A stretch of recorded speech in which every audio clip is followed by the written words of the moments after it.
And we're about 2 weeks away from the start of the Texas legislature's special session. Governor Greg Abbott has laid out a list of 20 issues he wants lawmakers to address. KVUE political reporter Ashley Godot is live at our Capitol to break down the items and how they will impact all of us. Ashley? And Terry and Quita, these aren't little issues that won't affect us. Most of the items on the governor's list were controversial during the regular session, and obviously lawmakers couldn't agree on them. Well, today we'll start with a series to look at all of those items, and we're going to look at the must-pass bill, sunset legislation to keep the medical board operating, and cracking down on mail-in ballot voter fraud. I want to emphasize that the bill as introduced. For 140 days, Texas lawmakers met, debated bills, and passed new laws. But they failed to pass a key piece of legislation, a sunset bill allowing the Texas Medical Board to continue to operate.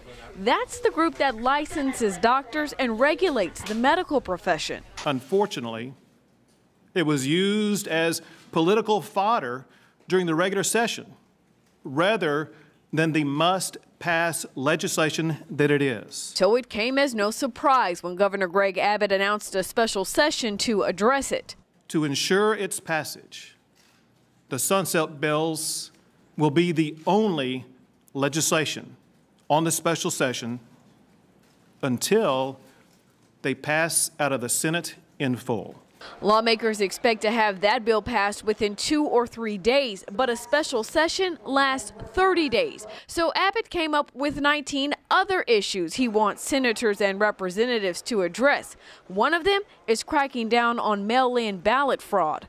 I want legislation that toughens penalties on mail ballot vote fraud and makes it harder for that crime to be committed in Texas. Voting fraud has been in the headlines lately. President Trump's administration is investigating claims of voter fraud in the 2016 presidential election. The president taking to Twitter Saturday to criticize states that are refusing to give voter information to his voting commission. Back in Texas, the Dallas County District Attorney's Office is investigating voter fraud of 700 mail-in ballots from the May election. Fort Worth area lawmakers Senator Kelly Hancock and Representative Craig Goldman plan to work together to craft a bill aimed at stopping mail-in ballot fraud. The lawmakers can't file bills just yet, so we don't know exactly what Senator Hancock and Representative Goldman have in mind. Neither of them were available for an interview today. The special session starts July 18th. Live at the Capitol, Ashley Godot, KVUE News.